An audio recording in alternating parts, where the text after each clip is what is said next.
Maglalagay ako ng cooking oil. Igigisa ko na tong luya. While waiting, kung hindi ka pa nakapag-subscribe sa aking channel, please subscribe at i-click mo na rin ang notification bell para lagi kang updated sa aking latest recipe. Ilagay na rin natin tong bawang.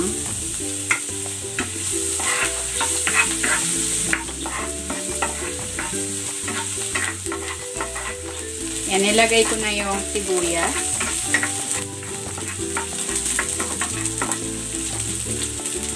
Sasalang ko na itong chicken. Ito ay binabad ko na sa asin at paminta para may lasa na.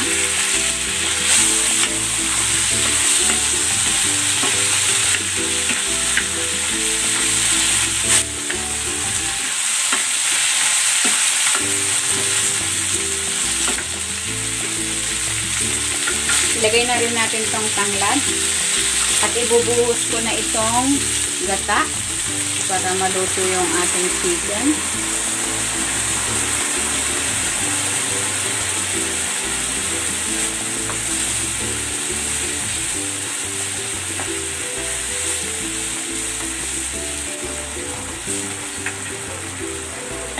Ilagay na rin natin tong papaya.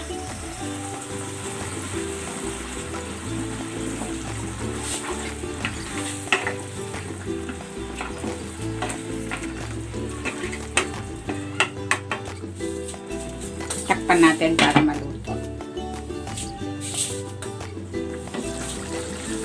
Ayan, ito na yung ating chicken.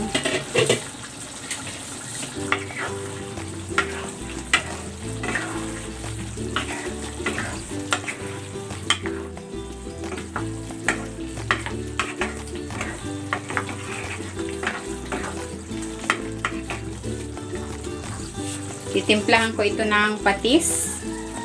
Pero nasa sa inyo kung anong pampalasa ang inyong ilalagay. Pwede kayong maglagay ng mga pampalasa of your choice. Maglalagay din ako ng paminta.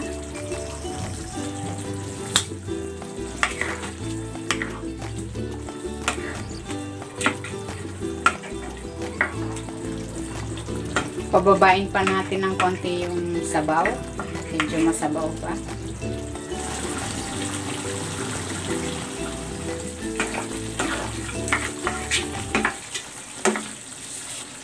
Tikman na natin.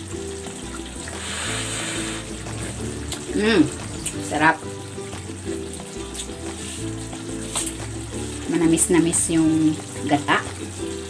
Malasa. Ilalagay ko na dito yung malunggay.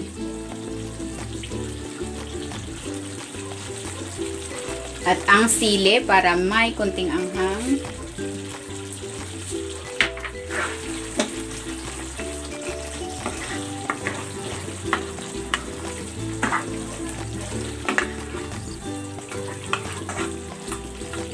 Ayan, luto na itong ating ginataang manok with papaya.